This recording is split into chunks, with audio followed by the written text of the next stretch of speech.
விழுப்புரம் மாவட்டம் விக்கிரவாண்டி அருகே உள்ள வராக நதி பாலத்தில் இன்று அதிகாலை ஏற்பட்ட சாலை விபத்தில் தனியார் ஆம்னி பேருந்து ஒன்று பாலத்தின் தடுப்பு சுவரை உடைத்துக்கொண்டு அந்தரத்தில் தொங்கியதால் பெரும் பரபரப்பு ஏற்பட்டுள்ளது.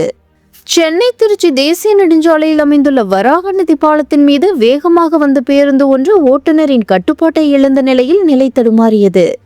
இதனால் பேருந்து பாலத்தின் தடுப்பு சுவரை பலமாக மோதி அதை உடைத்துக்கொண்டு பாதி பகுதி பாலத்தின் மைய பகுதியில் அந்தரத்தில் தொங்கிய நிலையில் சிக்கியது. இந்த விபத்து காரணமாக பேருந்து ஆற்றுக்குள் விழும் ஆபத்து ஏற்பட்டது. எனினும் பேருந்து தடுப்பில் சிக்கியதால் பெரும் விபத்து தவிர்க்கப்பட்டது.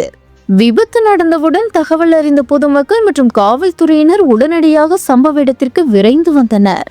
இந்த தனியார் பேருந்தில் மொத்தம் 23 பயணிகள் பயணம் செய்ததாக தகவல் வெளியாகியுள்ளது.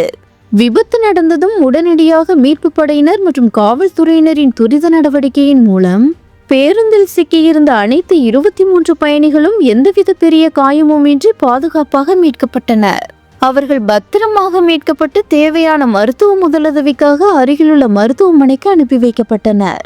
விபத்துக்குள்ளான பேருந்தை பாலத்தில் இருந்து மீட்கும் பணிகள் தற்போது தீவிரமாக நடைபெற்று வருகிறது. பேருந்தை அங்கிருந்து அப்புறப்படுத்தி போக்குவரத்தை சீரமைக்கும் பணியில் காவல்துறையினர் மற்றும் மீட்பு குழுவினர் ஈடுபட்டுள்ளனர்.